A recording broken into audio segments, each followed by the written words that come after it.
Wow, that was cool. Just finished episode 266 with Chris Conti from PRG. Fantastic guy, super smart guy, is part of a company that's at a scale that is, there's only three or four of those companies in our industry. And, some of the things we talked about, like they have over 100,000 moving lights in stock. They do 240 shows per day.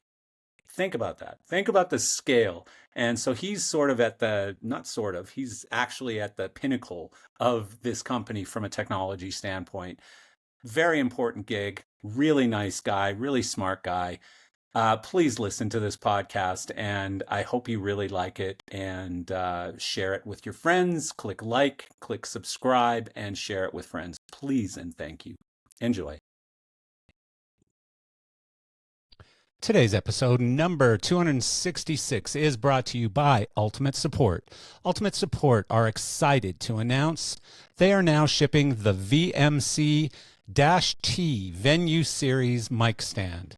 This new standard height telescoping boom stand brings Ultimate Support's dependability and style to the mic stand format. Countless venues and crews depend on them to be road ready, and this will happily fit into existing touring mic cases alongside existing stands. Venue Series mic stands from Ultimate Support give you everything you expect from a touring mic stand, alongside better materials, better quality, and at a better price. Check out the Venue Series VMC-T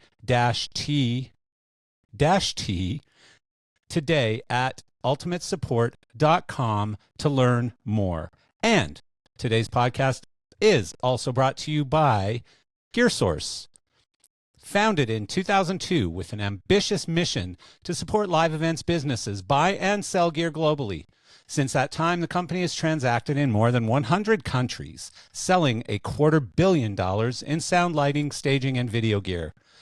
GearSource continues to evolve the platform for massive global growth, enabling localized currencies, payments held in escrow to protect buyers and sellers, AI-powered logistics behind a new global logistics brand, and much more. In fact, the company has just released massive new features, including GearSync, with the ability to manage up to 400 listings all at once, and NeedZone, an automated shopping assistant for hard-to-find items.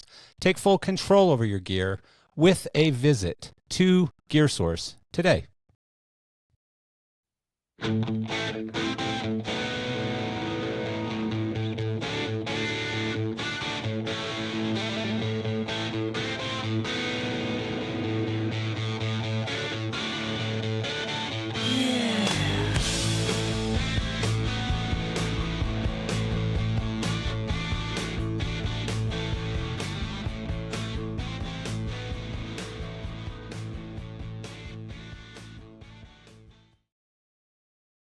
Hello, and again, thanks for joining me today on Gears of Gear, episode number 266. You might not see it, but I am wearing my fancy Coffee Cult hoodie today, and would like to make a quick mention on Geezer's Grind, Coffee Cult's coffee blend that was specially done for yours truly. It's a combination of their Road Dog blend, which is a very dark roast coffee, and their medium. And I was mixing those two beans in my house because the Road Dog was too strong for my girlfriend and the medium was too light for me. And by mixing them together, we kind of came up with the perfect flavor. I think it's the best coffee I've ever drank. I've had them shipping it to me up here in Canada as well. And I hope you will order it. That is coffeecult.com with K's, coffee with a K, cult with a K.com. And if you just search for Geezer's Grind, you can probably just go to Google and search for Geezer's Grind coffee, and you'll find that. I think if you buy 2 bags, you get free shipping. They'll give you all kinds of discounts right on the site and stuff. And most importantly, the proceeds on Geezer's Grind go to Roby Backstage to help people in our industry who need help. And so it's a really great cause. It's very cool of Coffee Cult to provide that service to our industry and provide that support to our industry. And it's great coffee. So you're doing good while enjoying a really great coffee. So please, I know a lot of you already do support Coffee Cult Geezer's Grind. Those of you who don't, please try it. If you hate it, I'll buy it from you. How's that? Buy the bag. If you don't like it, I'll buy it back from you because I use it anyways. And by the way, I pay for it. So I don't get it for free. Anyways, a bunch of stuff going on today and a really great guest, like usual. All of our guests are great. But some announcements to make as well. So first and foremost, you may have already seen our social media posts, or you might have even seen it announced on their own website. But at LDI, we have launched an event on December 9th, which I believe is Monday, from 12 to 1. I have no idea how we're going to fit it into 1 hour. That's bad planning. But 12 to 1, it's a lunch roundtable event, basically called Dining with Dinosaurs. And so it's brought to you by Geese of Gear, Dining with Dinosaurs. And what you're getting there is really, we're going to have some of the industry's founders, forefathers, foremothers, whatever you want to call it, people who were there really from the beginning or very early on in our industry, and who really shaped our industry and are so incredibly knowledgeable, have great stories, similar people to who I have on the podcast on a weekly basis, but very, very cool people, some of whom have already been retired for as long as 10 years. And it's going to be fun. It's going to be a blast. So the basic format is going to be a lunch. You get lunch with your ticket to this event. By the way, we don't make any money off of this. This isn't something that we're doing for profit. We are doing this because we were asked to do it by a guest who came up with the concept along with myself, and we talked through it. And next thing you know, I've raised my hand and gotten involved in something else. So we hope, and from everything we're hearing and the excitement that we've gotten in response to this already, we hope that this will become a perennial event. It'll happen every single LDI, and we're pretty excited about it. So it's going to be a lot of fun. So again, it's Monday, December 9th at noon, and you need to sign up, register for it at LDI Show. And yeah, so the format really is a round table. We're going to have tables that are themed, whether it's lighting or sound or video or rigging or management. And at those tables will be 2 or 3 dinosaurs, and then up to 10 or 12 or 15 guests who will be able to ask questions and listen to some incredible stories and learn how things were done back in the day and how things are different today and how we might bridge that gap a little bit, bringing some of that knowledge forward. And so I think it's going to be incredible. I'm pinch me. I'm so lucky and happy to be involved in such a cool event. So I'm looking forward to it. I hope you are. Again, Dining with Dinosaurs. You can go sign up on ldishow.com, and they are limiting the number of participants. I think it might be 150 people they're allowing, and we've just announced it like within the past couple of weeks, and they've already sold, I think I was told, 50 seats already. So yeah, it's going quickly, and I don't know what the price is. I think it's around $60 or $70. It's probably included in a full conference pass. But yeah, it's going to be fun, and hurry, limited availability. Next bit of news, which is equally exciting. So a very good friend of mine, John Featherstone, is one of the founding partners of Light Switch, and reached out to me after hearing the first Leading Ladies podcast. So Geese of Gear Leading Ladies, which is run by my illustrious and wonderful producer, Sarah. And so we are recording 1 or 2 episodes a month of Leading Ladies, very much focused on the incredible women in this industry. And so she's got one massive episode under her belt, which was very well received and very successful, and has the second one, I believe, coming out the first week of October. And then there will be a third one in October, and so on. And so, yeah, we appreciate all of the response we've gotten from those things, and from the announcement of having a women-focused podcast, and we're pretty excited about it. So anyways, John Featherstone from Light Switch reached out to me and said, I love what you guys are doing. As you know, John is probably a person who more than any other person has supported women in our industry, supported the concept of adding more women into our industry. He actually is the father of 2 women in our industry. And so, we were extremely grateful and flattered when he reached out and said, I want to be the sponsor. So we are going to be announcing, if we haven't already by the time you've heard this, we're going to be announcing Light Switch as the exclusive sponsor of Leading Ladies. And so that's pretty exciting and wonderful. And we're extremely grateful for humans as kind and amazing as John Featherstone and his partners, of course, at Light Switch.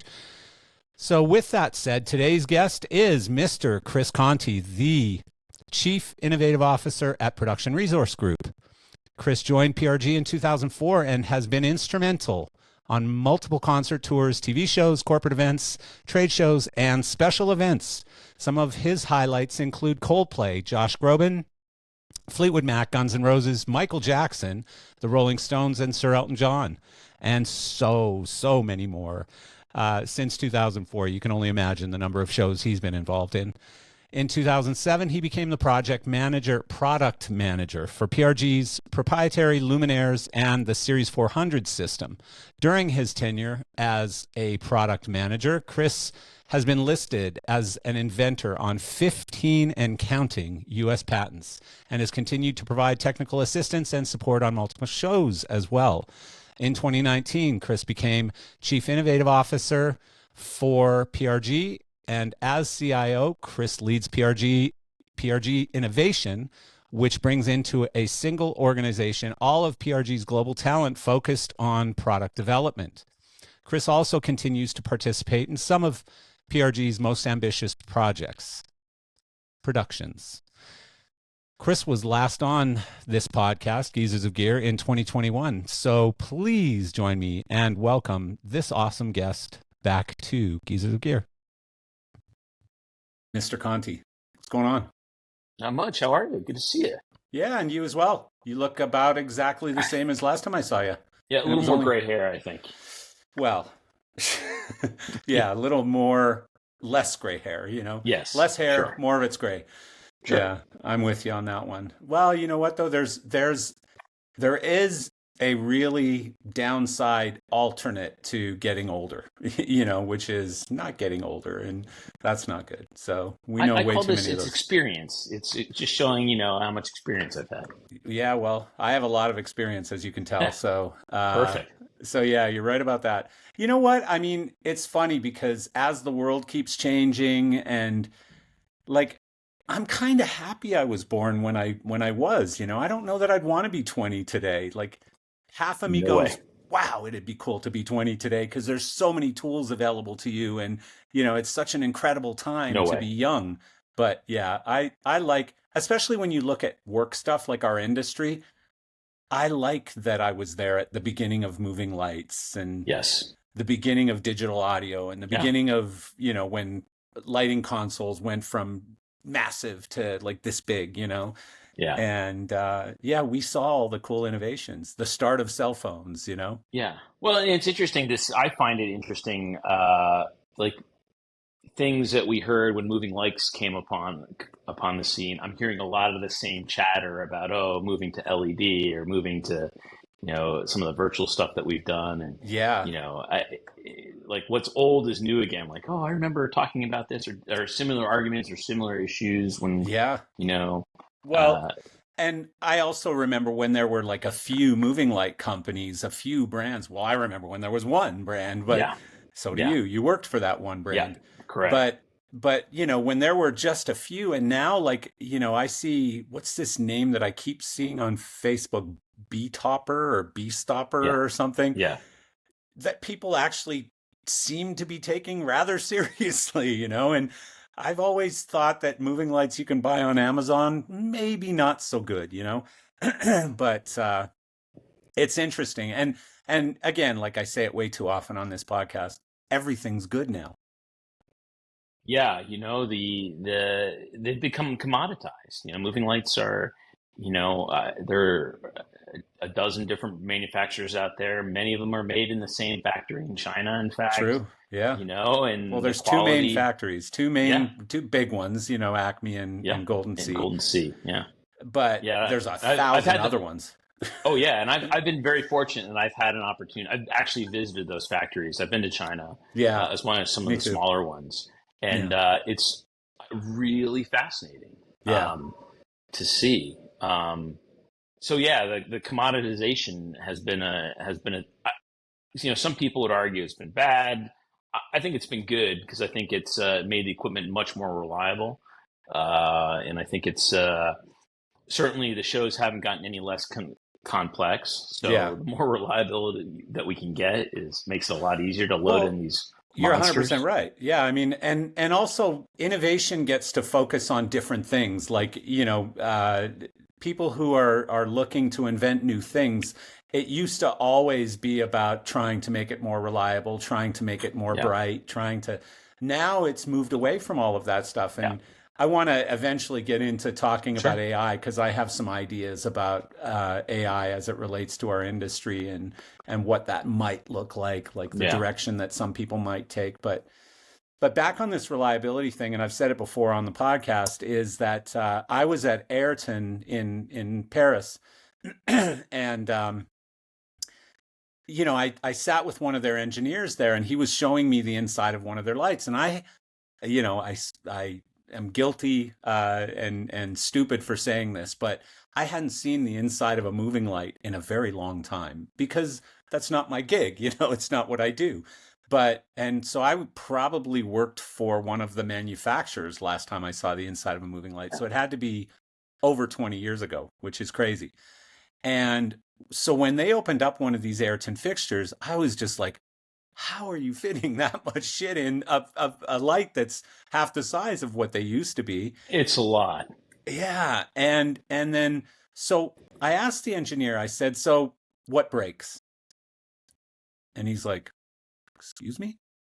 And I said, what breaks? And he says, I don't know what you mean. And I'm like, well, let's say I was going to a deserted island with a generator and a bunch of moving lights. What's my parts package look like? And he goes, I don't really understand the question. I said, well, something's got to break. Like, I'm on tour and I need parts. What are my most common parts? And he said, I don't know, maybe one of these, maybe one of these, but honestly, I don't really know. Like it's not. We don't have common failures. No, I mean it's remarkable I used to take it for granted that like okay, 10% of my rig on any given day would not be working, whether it's Yeah, like a misplug or something's broken, right? That is just not the case. That's yeah, just, the lights are when something breaks, it's an odd occurrence. Number one, in more often than not, it's because you did something to it, like you yeah, dropped it or something like that. And then on the rare occasion where you have multiple failures, okay, the part was manufactured incorrectly, or there was an unseen something that they hadn't accounted for in testing, and like okay, and all the manufacturers have been really good about when at least on stuff that I've been involved with, where we've identified like okay, these blades are burning up all the time. yeah, Uh, okay, quick, they're pretty quick to get a fix out to us and get that updated and stuff. yeah. Eh, It's just not there. Is the reduction in problems due to the reduction in heat? Oh, 100%. Yeah, For sure. But which is funny though, because yes, it's reduction in heat. But now we're seeing LED levels, pushing, 1800, 1200 watts is 1200 watts, whether it's yeah, arc, exactly. incandescent, or Yeah, LED. It's the same amount of heat. yeah. It's kicking a lot Uh, more light out the front end, but 1,200 watts of heat is 1,200 watts of heat. Yeah, yeah. So it's interesting that we're seeing that creep up, right? The other side that we're seeing is the lights are becoming much more sealed. IP65 is the thing yeah, now. So the overall thermal level has increased significantly inside the fixtures. yeah, But to their credit, a lot of the manufacturers have done a great job with thermal management. I mean, that's half the battle on these lights is on the yeah. engine and then on the internals as well. Yeah, yeah, it always has been. I mean, heat has always been the enemy of Yeah. moving like guts. Yeah. Um, speaking of IP65, what's the direction that PRG has taken on that? Like, have you gone 100% IP rated fixtures or Uh, 50% or? so due to our scale, we would love to have nothing but IP65, right? But we own way too many lights to ever be able to. I mean, it would just cost an insane amount of money to swap Yeah, everything out, yeah, right? yeah. I mean, we own well north of 100,000 automated lights globally. That's insane. That's such Yeah, an insane number when you yeah, think of it. Yeah. yeah. Well, here's a more insane number in that we're doing 240 shows a day globally. Wow. Yeah, yeah, Wow. That is wild. yeah. Think So of that actual number, shows, people. Holy yeah, shit. yeah. 240 It's shows a day. a day. So at any given point, but when you start thinking about, okay, shows loading in, shows moving, and shows loading out, that number gets exponentially bigger Insane. Yeah. at the Wow. same time, right? So 100,000 moving lights, though. Jesus yeah, Christ. it's ridiculous. Yeah. We own a lot, Yeah. and some of them are like, I mean, we own 1,000 VL5s from the Yeah. 90s, Yeah. So we've got 30 old lights, but then we have the latest and greatest stuff as well. So we have Are all the VL5s converted now to Uh, LED? no. I've got 1,000. We have 1,000 of them that are converted to LED, and then we have a bunch of units that are still arc and incandescent that are sitting Yeah. on the shelf. Yeah. Probably going to retire those at some point here. So, When Dickinson stops using them. yeah, yes, yeah. And to Yeah. their credit, they've actually moved to LED, which Yeah. is great. Yeah. Yeah. I talked Um, to him about that. He was on the podcast, I don't know, 4 or 5 months ago, and we yeah, discussed it. I mean, that guy alone, if you could pin the success of that fixture to one person, he's got to be the biggest, 100%. Yeah, Yeah, like every show he's probably using 500 plus VL5s on it yeah. since the beginning of time. So, Yeah, and I mean and that fixture, what that fixture does, it doesn't do a lot, And so whenever I show our version with the LED and even the Verilights version, their version, yeah. I'm like, with our version, I'm like, it's the original one that we've upgraded with an LED engine. I'm like, it doesn't zoom, doesn't have beam shaping, it doesn't. It's a It's VL5 with an LED yeah, in it. That's it. yeah. It's Period. a moving Parcan, Yeah. Yeah. it does not have all these whistles and bells for It's sure, brighter which than is fun. it's brighter than the old Oh one yeah, though, right? Yeah. yeah, especially in Yeah. color. So, Yeah. but so back to your original question, though, as far as IP65, we would love to go to IP65, but that's not practical. So we try to buy IP65 when we can. Yeah. There is a premium to an IP65 light as opposed to a non-IP65 Yeah. light, and that is a rental economics. Like someone may want the IP65, but they're indoors and can't afford it, so we have non-IP65 versions. Yeah. So for right now, for a while there, we were buying IP65 and non-IP65 to deal with that difference in economy. But on the but the purchasing prices side, have come down. that's what I was going to say. Yeah, The vector has changed a lot correct. now. Also on weight and complexity, how many Yeah, screws you got to take out to get at the guts of the light. All of that has changed yeah, as we've got more manufacturers yeah, committed to producing yeah. IP65 I fixtures. like the IP65 thing, not only for outdoor use but for indoor use. Yeah. Just because of you don't have all the haze and fog and stuff or pyro Yeah. dust getting on the inside. Hmm. It's difficult. Where we struggle on the IP65 side is just testing and make sure that they're maintaining their waterproofness, shall we say? Yeah. Yeah. And we have Integrity. we have all the equipment to do that. We're still trying to understand when we have to do all that testing and how often. Okay, if it fails the pressure test, does that really mean it's no longer IP65? Well, Yeah. no, not really. So that's part of the thing that we internally are learning a little bit more about what it takes to service this stuff. The other side of IP65 that no manufacturer has gotten a good hand on yet is if we want to do custom gobos. It's a pain in the ass to with the amount of screws and the gaskets and stuff, and Yeah. you really need to be using a torque screwdriver so that you don't over torque those screws that over compress the gasket and stuff. Yeah. So it's labor intensive for us to do custom loads on IP65. So how Um, closely do you and I guess your team work with manufacturers on innovation Quite a related? bit. We Yeah. because of our scale and our size, and the way our budgeting cycles work, if I see something new at LDI, we've got a problem. Like by Yeah. the time LDI gets there, we've already done our budgets for the next year, and we're already starting purchasing for the next year. Yeah. So it's really important for us to get ahead of that. So we're under stringent NDAs with all the majority manufacturers, Yeah. and we take that really seriously. We do not. We know if one manufacturer tells us something, we do not talk to another manufacturer about it whatsoever. Yeah, you couldn't because No, that system would end, at that yeah, point, right? absolutely. Yeah. So we, Yeah. we you know we have a pretty good idea what's coming. Oftentimes we see prototypes long before designers and stuff Cool. see So it. what's coming? I'm just I, kidding. yeah, Chris, I'm joking. some more blinky lights, shall we Yeah, say? cool. Yeah, Brighter, smaller. yeah, Yeah. yeah. And there are some manufacturers that we work really closely with who like to hear our opinion because we have a unique opinion. Obviously because of the amount of shows that we do and the type of shows that we Yeah. do. Yeah. Um, but the real world reality of doing a show, here I'm using a janky piece of cable to plug something in, or it's getting stuffed into truss a certain way. Hmm. So we have a lot of that's a lot of the conversations we have with manufacturers is the infrastructure. What is it going to take to control this and drive it and stuff like Yeah. that? And I'm a big thing. Anything under 1,000 watts, you got to have a power pass through on it, right? That Just to makes cut down sense. on twofers and stuff.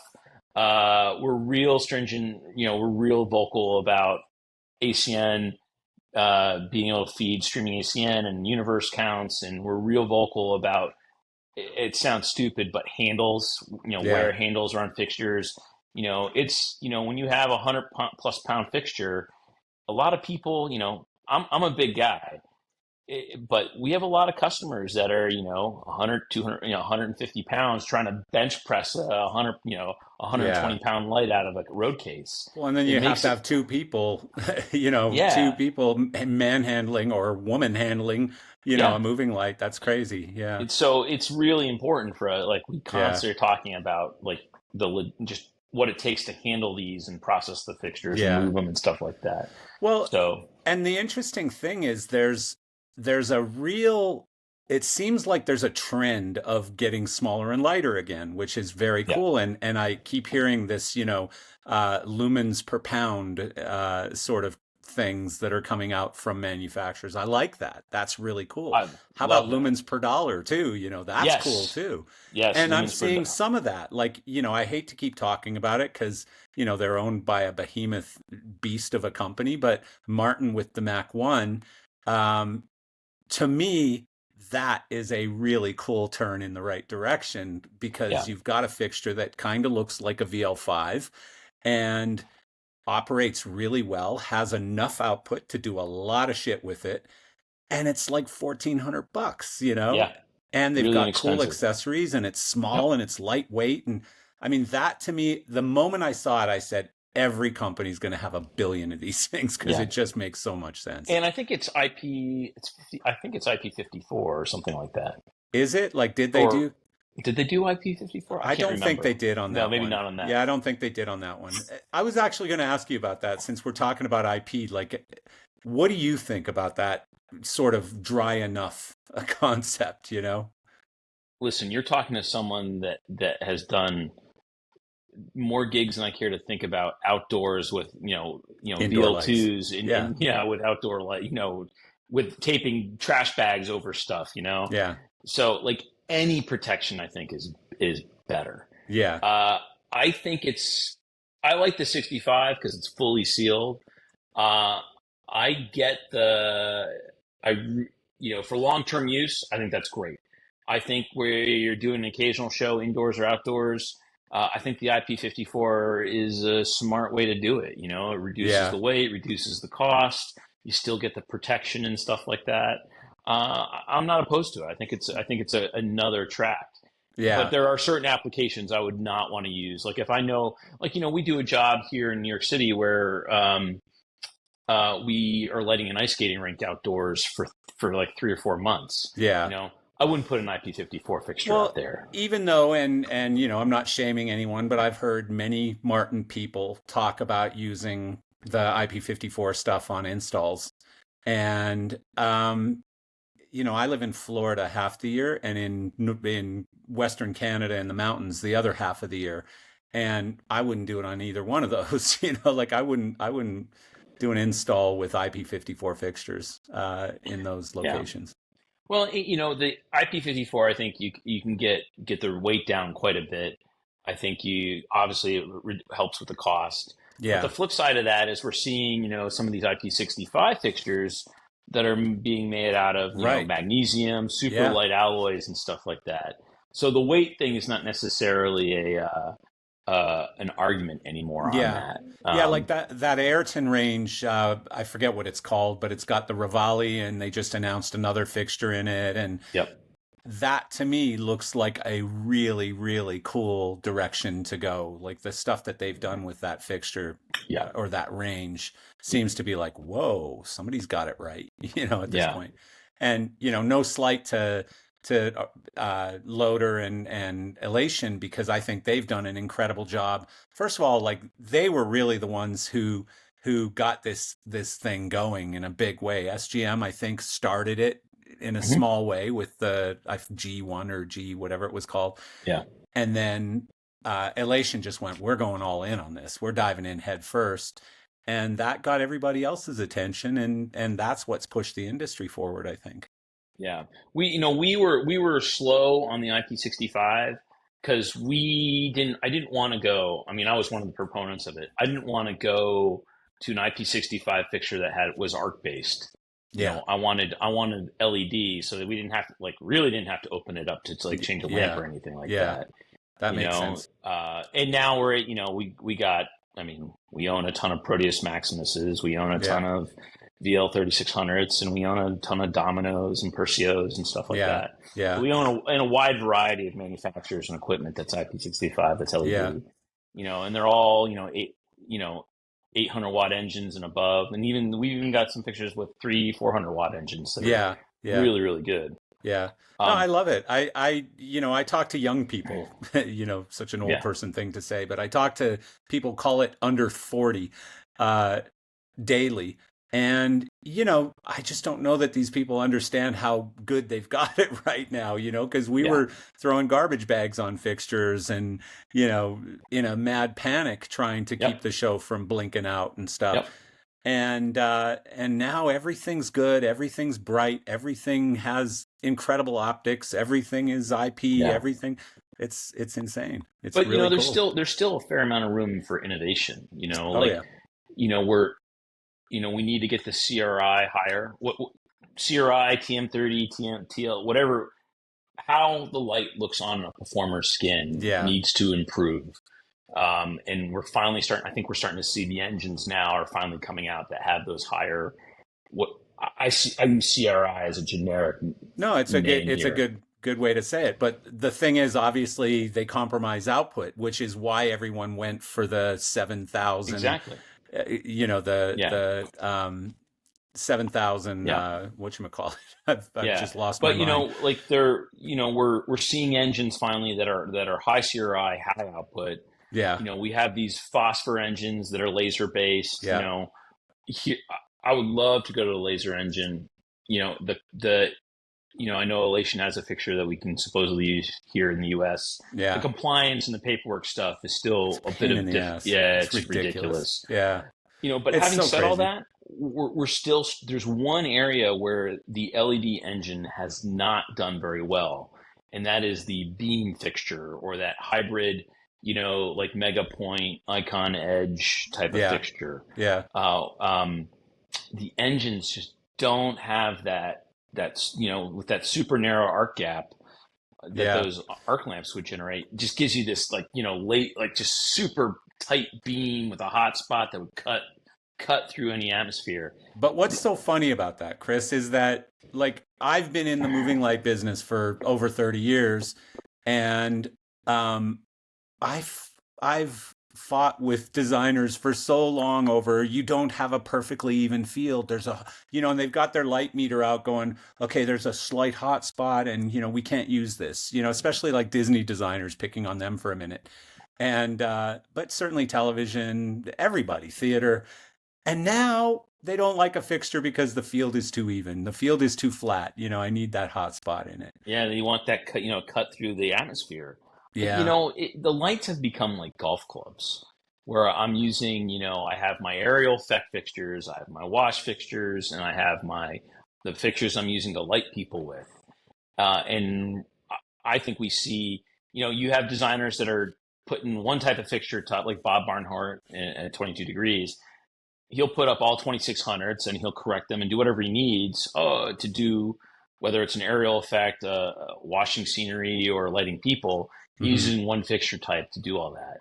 But then we have a lot of the designers who are using lights like golf clubs, where we're using, okay, I'm going to use this light just to light the people. I'm going to use this light just to wash my scenery with texture. I'm going to use this light for aerials. Yeah. So it's interesting that we have the lights have evolved to the point right now where we can do we can go both routes. There are fixtures that'll fulfill either or. So, well, the other thing that I think for the first time really in history is that you can mix and match between manufacturers without there being a real different look or a different capability or a different movement or a different, like, they really can be blended together quite nicely now. I used to pride myself, like I could look at a light and be like, I know what light it is. I know which manufacturer it is. Yeah, I so agree with you. I'm so hard pressed these days. I'm like, Me neither. Is it Roby fixtures? Is it GLP? What am I looking at? Really, the ones to me that are easy is typically Ayrton, because they're so smooth. Like, just their design is that real smooth design. So they're a little bit easier to pick out. But aside from that, I can't tell. GLP, certainly because they didn't have the bases on most of their fixtures, so they were a little easier to pick out. But other than that, like, you can't tell. You just can't tell. Mac 1s, you can tell. They are easy to pick out in a crowd now. But yeah, it's true. It's true. They've become a bit ubiquitous. Yeah. But that's for us as a rental company. We don't want to be 31 flavors. We want to have a couple different options. So we want chocolate, vanilla, strawberry, maybe Rocky Road, 3 or 4 flavors. Yeah. Because that means we can just buy more of them. It's a much more efficient way to run a company. That's for sure. Absolutely. Yeah. But the thing that is also dependent upon the manufacturers having a longer development cycle. Like I'll be perfectly honest, we struggle with some of these manufacturers. Every 8 months is a new light coming out, and I'm like, I haven't even finished paying for the light that I just bought 8 months ago. Never mind the light that just came out. Yeah, so, I get that. However, most of my career has been on the other side of the fence. And so I also get that. Every company needs to hit their sales targets. And the problem is, once there's enough VL 2600s in the market, what are you going to do? You got to come out with the 2700 or the 2600 plus or the, and it's no different with Apple or Samsung or any of the other companies out there. Everyone, growth, is important. And in order to grow, you got to sometimes do those types of things. You can't just go wider. You got to kind of go horizontal and vertical at the same time. And it's tough, man. It's a tough balance because you're right and they're right. 100%. Yeah. So, and we do get some pushback. We'll bid on a job and they've specified Luminaire X and we'll give you Luminaire Y. Yeah. And they're like, well, I really want X. I'm like, well, we don't own X. We own Y. Yeah. And Y, and it's gotten easier in the sense that there's not we have lights that are very comparable, so it's unless there's one little thing that you actually positively have that the light that we're offering can't do. Yeah. So that's been good, but the same token, it depends on the designer and the show and stuff too, obviously. Like some designers, no matter what, they're going to get what they asked for, period. Or they're going to get it from somebody else. But, I think what I've seen from my side, and correct me if I'm wrong, but I think that designers and I think in general productions have been much more reasonable when it comes to that topic, where they Yeah, will accept alternates and they look at your inventory when they're not yeah, necessarily when they're speccing, but when everything's yep, getting completed right there, right before production rehearsals or whatever. yep, They go, yeah, okay, you know what? You got 1,000 of those and only 200 of those. I'm not going to make you go cross rent. Let's just use the other one. yeah, yeah, So, yeah. And I think that's a function of like the lights have gotten better and more equivalent. But I also think that's a function of the economics. Like, listen, I can give you if you want if you want light X, I can get you light X, but you're gonna pay a premium for that because yeah, either we have to go buy it or sub rent it or something like that. right. Whereas if you take the light that I've got sitting on the shelf, I can do a much better deal on the Right. economics Well, and I side. think COVID did a bunch of our work for us on that one too. 100%. COVID forced people to take what's available versus what's going to take 4 months to come out of Yeah, production or whatever. yeah. But yeah, Uh, it's certainly interesting. Yeah, I do think though that we and you would probably be a better person to talk up to this than I would. I feel like the used equipment side has gotten harder just because there's more available coming out of China that are really good at a equivalent price almost. Yeah, I would say that's had an impact. But I think the bigger impact for us on the used equipment market when it comes to larger sales, like the somebody needing 100 moving lights for a show or a tour or something, what we've found is we're competing with manufacturers quite often now who are just really desperate to make that sale.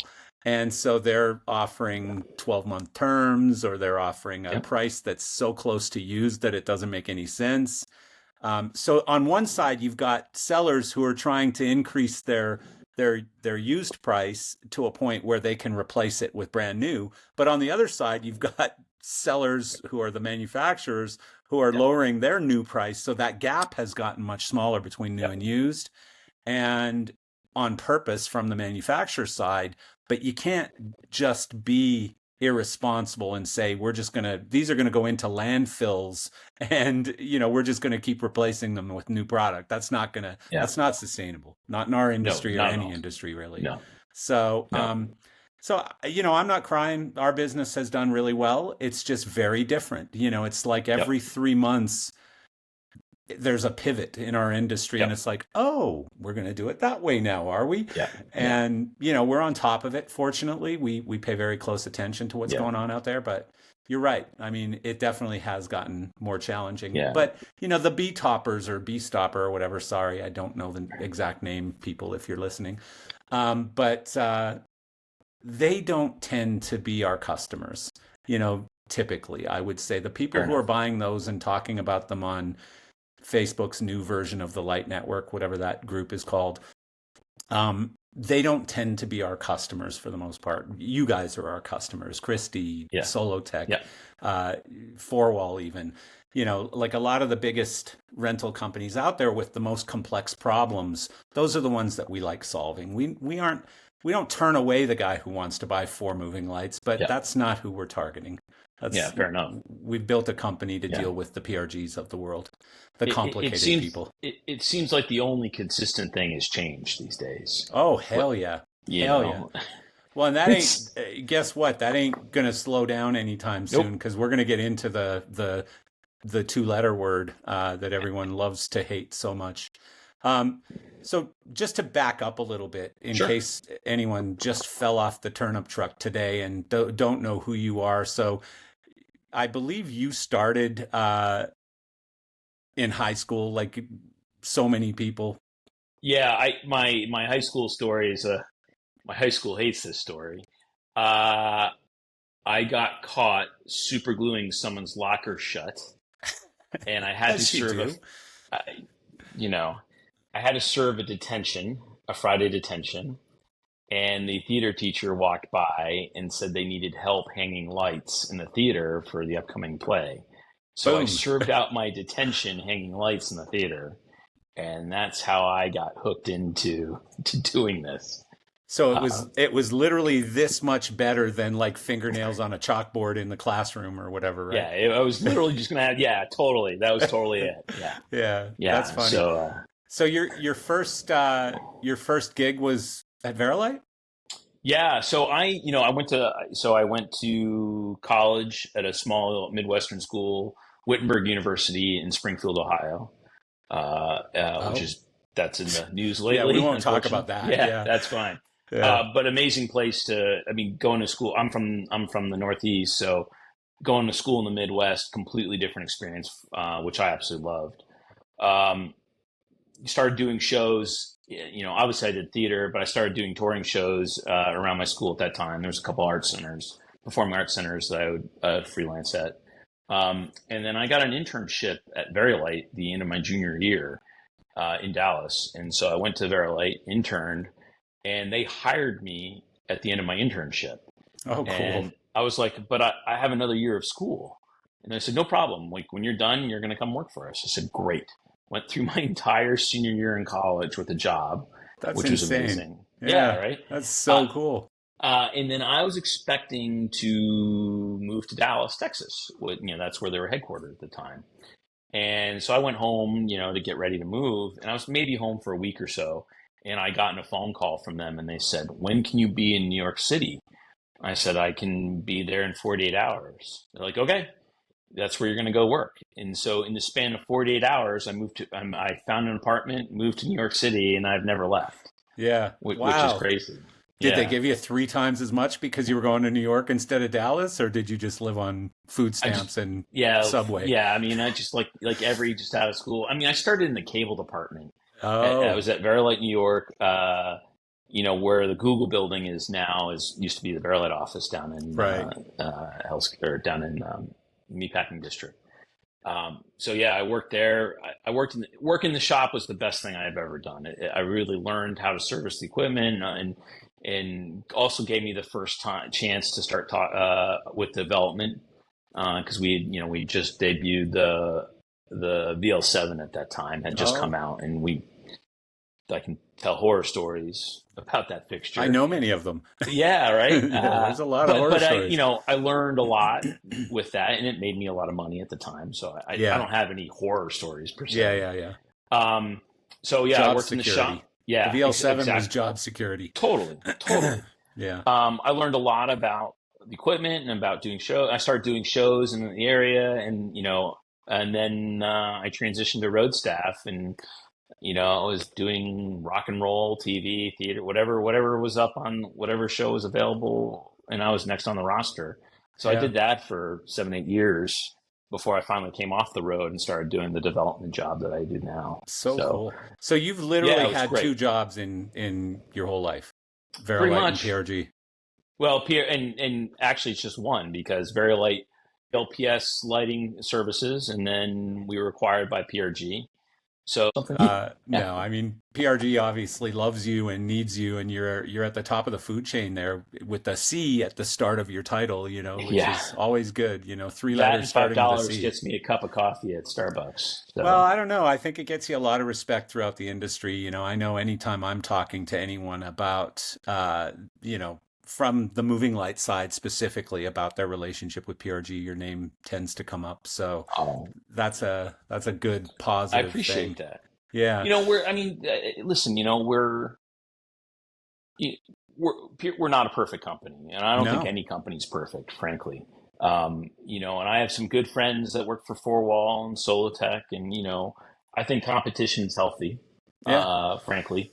And those guys and guys at Upstaging too, and Bandit, and Vault, all those companies have a lot of great people working for them, and they all do really good work.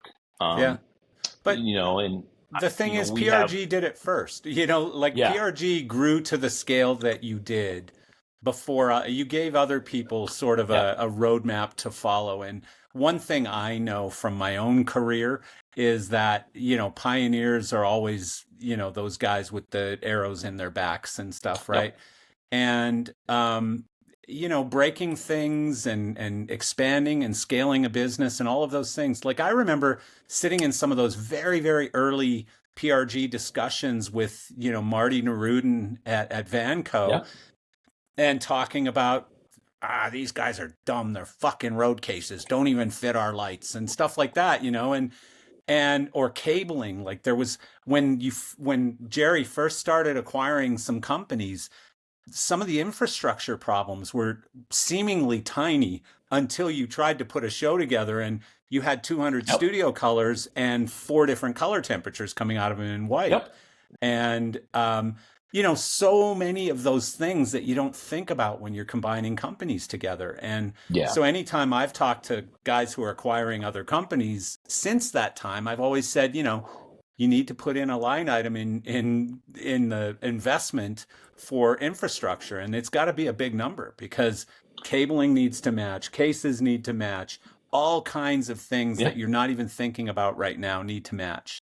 Yeah. And I, yeah, you know, so I talk to my friends all the time who work at other companies, and it's funny, like what I can commiserate with them because like oh yeah you just acquired this company and they have a completely different road case design or they're different pin out on their socket packs or something yeah, like that. It's yeah, like, oh yeah, been there, done that, got the T-shirt, yeah, yeah, totally. yeah, And I have that's why I have a ton of respect for our competitors. They keep us on our edge, and a lot of them are doing a lot of great work. yeah, The thing that I like about I think probably I believe our greatest strength at PRG has always been our people. yeah, We have a ton of equipment, no doubt about that. yeah, We've done every show under the sun, Debbie School Dance to the Super Bowl. yeah, But I think and what I think sets us apart is the diversity of people that we have, and our competitors have amazing people as well. I don't mean to disparage them whatsoever, but yeah, I think the thing that I really enjoy about working here has always been like, I don't know. Someone asked me a question, I'm like, I have no idea, but I'm going to pick up the phone and I'm going to make a quick phone call, and I guarantee I can find someone that's so that true.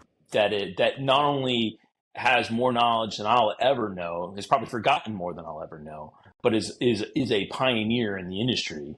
Yeah, Whether it's video, media servers, or cameras and stuff like that. yeah, And be able to lean on those people to figure out a solution for our customer. yeah, and that's incredible. Like that's so like I know people love to beat up on PRG, and people in my own company over the 20 years we've been doing business selling Yeah, used gear for PRG love to say, oh, PRG. But the thing is, you have to understand the people on the other end of that phone call, what they're dealing with. And, it's a complicated machine. It's a very large and complicated machine. And, you know, yes, there's going to be challenges along the yeah, way. And, the ability to pick up the phone and have somebody on the other end of the call who is probably one of the world's leading experts on that topic is pretty cool. That's yeah. a big thing. And like, I laugh all the time because I get, I do tech service, I do get phone calls, I get calls from people all the time, like, oh, just have two great examples. Someone calls us up recently, and a dimmer rack, a sensor rack, actually had died. So we're going through it, and I'm like, you know what? This is not a control module issue. This is not a dimmer module issue. There's a problem with the back plane. Something shorted out in it. We're gonna have to swap your dimmer out. Where are you in the U.S.? Whatever the closest shop is, I'll get a rack rolling to you. I said, worst case, if I don't have a shop nearby, I'll call whatever the local vendor is and see if I can find something for you. And they're like, oh, well, it's not a PRG show. I was like, what? Well, why are you calling us? He's like, well, I knew you would pick up. I'm like, Oh my oh. God, that's hilarious. I was like, okay, That like no problem. that's Like, almost that Zappos. I don't know if you've ever heard the Zappos story. Tony Shea, God rest his soul. Tony Shea talked about it in his book, Delivering Happiness. But they've always had such a liberal support, rule mhm, or philosophy or whatever you want to call it. And so a customer who had been buying shoes on Zappos or whatever was traveling and was in San Diego. And he called Zappos customer service because it was like 11 o'clock at night and he was hungry and wanted to order a pizza. and he asked them if they knew who made good pizza that was open at 11:30 at night in San Diego. And the guy says, "Hang on a minute." And he says, "Well, where are you in San Diego so I can find something close by?" And he goes, "I'm in so and so hotel." And he goes, "And who am I speaking to?" Okay. So he comes back on the phone 5 minutes later and he goes, "Yeah, found the best pizza. It's called, Tony's Pizza.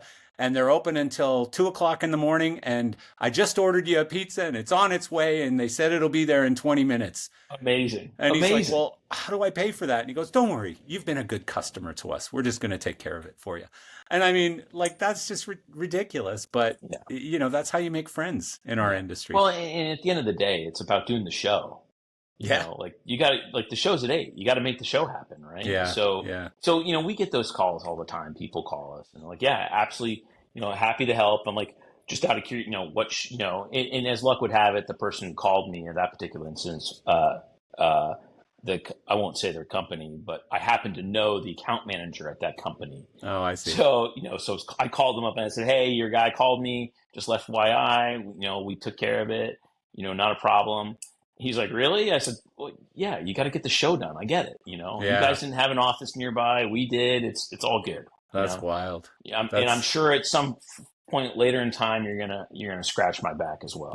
So there's a lot of that. But the other thing that I think, at least that's, I think, unique to us is show came in, prepped in, it was here in New York City. They prepped in our shop, prepped, pre-loomed all this cable into like some 20-inch box truss, 10-foot sticks.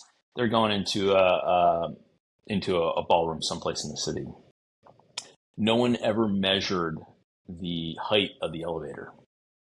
Oh, no. So a Sunday night, the phone rings, we get the call, and they're like, "The truss won't fit in the elevator." It's like, it's an 8-foot elevator.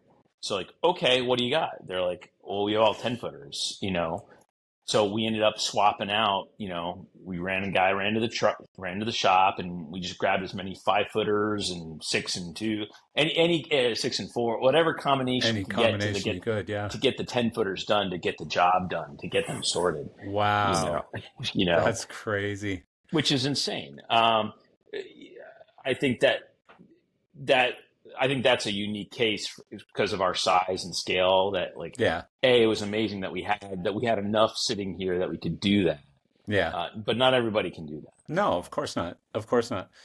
No, it's amazing. It's there's a lot of challenges and there's some benefits of being that big, for sure. Yeah. I guess one of the things is you have a bigger stick that you can swing when you need to. And I know I've been on the receiving end of that stick a few times in my career. But, that can move the sticks forward sometimes. I tell manufacturers, I said, I appreciate we're not your normal customer. We have a different point of view on equipment just because of our scale and the type of shows and the amount of shows that we do. So, I try to, whenever we're talking to, especially on the development side, when we're ever talking about, like, it'd be really like the pass through thing. Like you said, anything less than 1,000 watts should have a power pass through, and then I got to explain, like, okay, the reason for that is that way I don't have to send out 2 FERs and 3 FERs, and it's less infrastructure cost because we don't necessarily charge for infrastructure like we would. So I want to make sure that we can power this stuff in an economical way without, whereas if I have to send all these extra widgets to make it work, that's going to add cost to our customer. Yeah. So that's, Well, and the Gobo thing that you mentioned, like, I'm sure that's a conversation that you have. And, like, are you drawing on a napkin design ideas and stuff and passing that over to the manufacturer and saying, "Here, build we've this"? Done that. Yeah, that's cool. One of the things, like, that one of the latest initiatives that we've been very forthright about has been storage, like light transportation, casing and stuff. Yeah. So we, specific to IP65, some of the first IP65 lights we kept on having problems where we had casing for it, go out and do the show, come back, and we would have mold problems in the cases because the cases had gotten wet. Yeah. And, you have the inserts and stuff. we had mold problems. We had cases getting delaminated because of the rain and stuff like that. Yeah. So we said we would prefer our IP65 lights to be in like a meat rack style. So we actually developed, designed and built our own adjustable meat racks that can handle different types of moving lights. And we've just given that design. I've shown like, hey, I've multiple manufacturers. I'm like, here's what we're doing. This is why we're doing it. Here's the design. If you want to use it, great. If you don't, totally get that. And what was interesting about that was we built those carts it's just a 2-unit cart that we designed, right? And with an adjustable height that I can put different lights in it, and then stacks and stuff like that. We built that because we didn't want casing to get wet. That way it's an aluminum cart. I don't have to worry about it getting wet, right? But there's been this trickle down effect that we never actually thought about. The first was that it's a little, depending upon where we get it made, it's actually cheaper than a road case. Yeah. The other unintended consequence that has made has moved the needle for us in a big way has been shipping costs. An aluminum card is half the weight of a road case. So when you're shipping, the cost of shipping 2 lights in a case versus on the cart is significantly lower for us. So when we have to move stuff around internal to us, that makes a big difference for us. Yeah. And ultimately to our customers as well, because when they're, it's less fuel and trucks and stuff like that. Is that just specific to the IP stuff though, not the indoor stuff? So it's funny that we started with IP. Now we've built more of these carts, and now we use them for anything and everything. Yeah. Especially one of the areas that, the 2 areas where we use them really heavily is Broadway. Yeah. We used to send lights on Broadway, it would come back, and then we're stuck with a bunch of empty cases that only fit that light. Now I have racks that I can use for any light, doesn't matter. Yeah, that makes a lot of sense. That's great. And then the touring guys have really liked it because, okay, I'm loading up this, for whatever reason, these particular lights are not traveling in pre-rigged truss, right? So, but because it's a cart and it can accept any light size, you can mix and match lights by position as needed, and don't have to worry about it. Different road cases. It's just a great, smart solution. Like I started seeing shops with those carts in them, and I was like, well, this makes so much sense, from a storage standpoint, from a shipping standpoint, all of the things that you just said. And then, I guess for non-IP fixtures, if you wanted to, you could just have a bag that goes over the cart, right? Yep. Yeah, totally. Like a vinyl bag, vinyl cover over the cart or whatever. So, but we've offered that we've gone to multiple manufacturers. Here's the design, if you want it, great. A couple of them have jumped on that and have done their own iterations. Some of our competitors have similar cart designs, which is great. So, that kind of stuff all the time. Yeah. Well, that benefits everyone, it's not, and it's not really something you're going to go out and get IP on and waste your time and money doing that. It's more of a functional thing, but no, that's a great idea. And so are manufacturers now offering, instead of SIPs or road cases or whatever, are they offering carts now? Yeah, there's a couple that are doing that, which is great. Oh, really? Huh. Yeah. I haven't seen that yet. Yeah, Chauvet is one of them. I've seen you can get a different cart, adjustable cart and stuff. I did see that from Chauvet. Yeah, I did see that. You're right. Yeah. Wow, that's cool. And so what about, I don't know if people know this, but I'm pretty sure the Roby RoboSpot system is based on your ground control, and I believe it's even licensed. Correct. Yeah, they licensed it from us. Yeah, so are you still innovating on that product, or are you just cashing those Roby checks and going, "You guys build it, we'll just use it"? No, we are hot and heavy on innovating still. Yeah, and it's interesting. They have they've taken a certain path with their system. There's some things I'm like, ooh, we looked at that and we decided not to go that route, and for good cause. And there's things in that system I'm like, oh, I like what they did there. Yeah. I wish I'd thought of that. So there's some things there I think that they've done well, and there's some things I'm like, I wouldn't have picked that if it was me. Having said that, we are continuing innovating. One of the big things that we have done, which separates us from them, is we've opened up ground control to control non-PRG fixtures. So at this point in time, we have effectively hot rodded a variety of lights to work with the ground control system. Yeah. So we've done the Ayrton Domino LT. We've done VL 3600, VL 2600. We've done the Roby BMFL, Roby T1. We've done the Mac Ultra. We've done the Elation Brutus. We've done high-end titanium, halcyon titanium. So we've done a bunch of other fixtures. And when I say it, physically hot rod, where we're mounting a camera, routing cables through, in fact, the Domino, speaking of Ayrton, we were talking earlier about how tight everything is.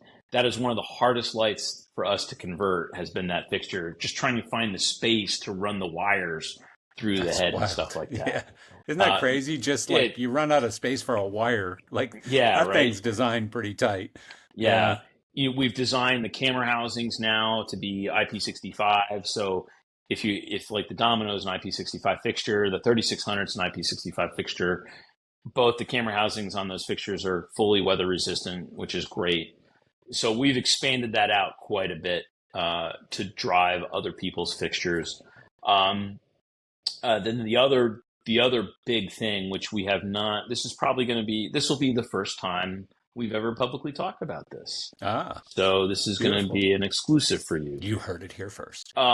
We have been working on a multi fixture control, where I can take a ground control fixture with a camera and I can link non-ground controls, just standard moving lights to it. And wherever the ground control fixture points, all the other lights are linked to it. Roby has that capability. We've had that capability for a while, but it was only PRG fixtures. And then we've completely redone it, and I'll explain a little bit why here in a second.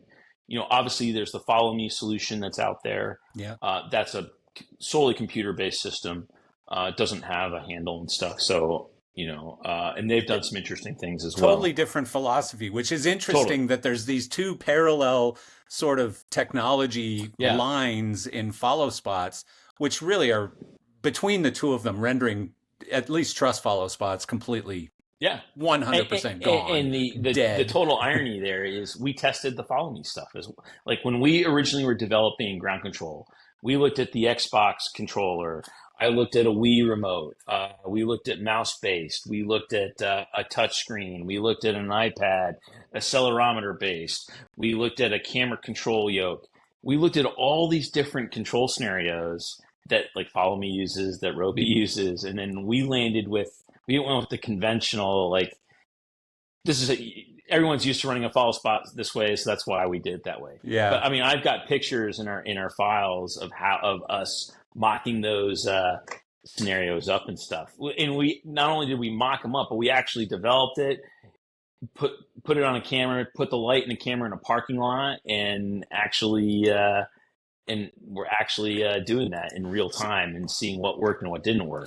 So let me ask you a question that probably you're one of the few people on earth who can answer. So, sure. I mean, the obvious benefit to a Follow Me type of system is that you get rid of all the operators. You don't have to pay all of these additional people, and you don't have to have all of these additional like follow spot things. What is the benefit of having the more manual system with the operators? I think it's just it's fidelity and control. There's more, we never felt that we could get the level of control precise. You can with a mouse based or a joystick based, but we felt with the ARM style controller or camera style controller, it gave us the most fidelity to easily and not only be able to track someone quickly, but be able to slow down and do really nuanced stuff as well. Yeah. I also think a little of that is generational. Like, that's what I was going to say. Like, I think there's some sort of nostalgia to calling follow spots to humans who are operating those follow spots, right?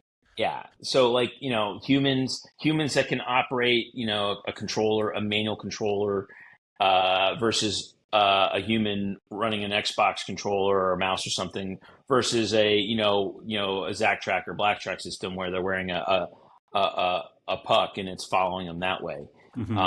There's pluses and minuses to all these systems. Yeah. There's things that I wish we could do that Zack Tracks and Black Tracks does. There's things that I think we do way, like, Black Tracks and Zack Tracks, what they can't do that we can do, Roby or us, even Follow Me can do, is where I'm following a person or a pop star, and I'm going to see that they're going to pull somebody out of that audience. I'm already anticipating slowing down because I know they're getting to the edge of the stage. B, I'm already starting to iris open because I know I need to open it up so I can grab that person that they're pulling up on the stage with them and stuff. Right. So there's like those. It's going to take a while for AI to catch up to that. Yeah. Totally. Yeah. Totally. Well, wouldn't the ideal solution be a hybrid where you can, like, almost like flying an airplane, you can put it on autopilot and go take a piss and then come back and run your follow spot? Yeah, for sure. And that's a little bit what we're working toward with our new multi. So it's our new system's called Ground Control Multi. And like I said, we can link non-ground controls. It's based on a Mac, Mac Mini is running a piece of software. What for us, the reason why we've gone this route and is it's what I term it as a hybrid between, it's kind of taking the best of the Roby system, the best of the Follow Me system. We've pulled a little bit from Black Tracks and Zack Tracks, kind of crammed it all together and put it in a new package. And we've discovered some stuff along the way that we've patented, that we've been able to patent, and our patents are now we're filed and all that. The key driver for us in all these technologies is, or I should, one of the main focus points for us has always been ease of use. I want to keep it simple.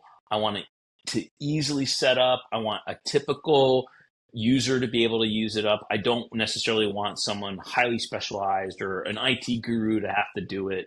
I want it to make it as easy as possible for people to use it, because I believe that if it's easy for people to use, more people will use it, right? One of the issues when all these tracking systems has always been calibration, setup and calibration. Because in order for all this tracking stuff to work properly, we need to know where the lights are in 3D space, right? Yeah. So one of the things that we have done with our ground control multi-system is we have figured out a way where we can figure out where the lights are in 3D space based off of focusing on 4 known reference points on the stage. So we focus the lights on those reference points, we store them, and then the computer, through an algorithm that we have developed, is able to extrapolate and figure out, okay, if this light has the pan tilt values, has these pan tilt values at each one of these points, therefore the light has to be located X amount of feet, Y amount of feet, Z amount of feet away from the target. Yeah.